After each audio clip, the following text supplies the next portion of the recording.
how did it get like this?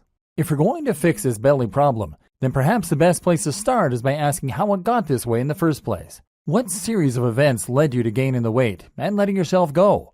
Perhaps with that knowledge, we can then reverse the process and get back on track. I'm speculating here, but I'm going to take a stab at how you found yourself with this unwanted flab. Because for most of us, we weren't always that way. Most of us were fairly toned and fit when we were in our younger years.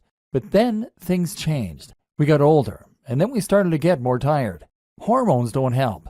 Hormones make our metabolism slow down as we get past 25, and suddenly it becomes much harder to keep the belly fat off.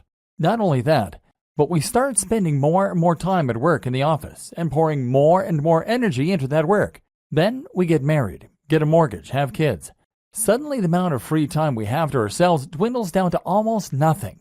If we aren't changing nappies, answering angry phone calls after hours, coming home late, or doing the dishes, we're crashed out on the sofa, exhausted. And stress is another thing that can contribute to weight gain. Stress increases cortisol. Cortisol makes us hungry, and it stimulates lipogenesis, or fat storage. Gradually, our gym regime takes a back seat, and soon after that, our diet takes a back seat too. We start eating what is convenient and affordable, and slowly life chips away at our fitness. And it doesn't seem like a big deal either. But as we've seen, it really is, because it starts to have an effect in every other aspect of your life. If you can take back control of your gut, you can take back control of your life. So how are you going to get it back? The problem is energy, not time. Let's take a closer look at this issue and see what it really boils down to. Now, a lot of people will tell you it comes down to time. They aren't in shape because they don't have time to be in shape.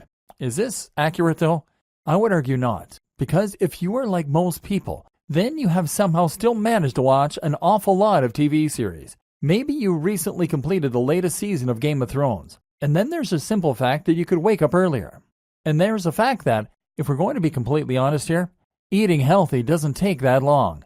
In fact, it's very quick and easy to eat a salad, or to eat whatever you're going to eat tonight without the chips. The problem isn't that you don't have time to work out, it's that you don't have the energy or the inclination. And it's not that you don't have time to cook, it's that you don't have energy. Furthermore, you feel like you need a pick-me-up, something that can help you to get yourself up and running again. And fish just isn't going to cut it. Now, in the next video, we're going to take a look at the most simplistic and efficient way to lose weight. This is straightforward calorie tracking. We'll see why this can work and why it's really just very simple math. But I want you to keep this video in the back of your mind, because we're going to be coming back to it. You're going to see later on that your lifestyle makes it hard to cut calories, and that you need to have a rethink if you're going to win this war on your belly.